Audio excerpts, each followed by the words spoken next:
In 1981, 6 men started planning the creation of a premier Christian high school in the East Valley, and Valley Christian opened its doors in 1982. In 1997, the school moved to our permanent home on Galveston Street on the west side of Chandler, and we've now graduated more than 2,000 students. In 2016, Valley Christian announced our strategic plan, Valley Christian 2020.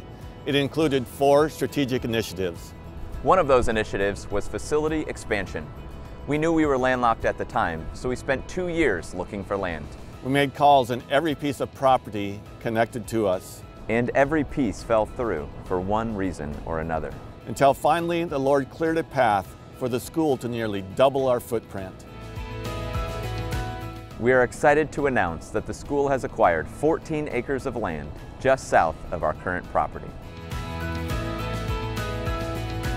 Our building committee has been hard at work to determine the best setup for the long-term success of the school. And we are excited to share more with you in the coming days, weeks, and months. For now, we invite you to join us in praising God for His provision for Valley Christian Schools. We are excited to offer big school opportunities and a small school environment to even more families in the future. As we prepare students today to be culture changers for Christ tomorrow.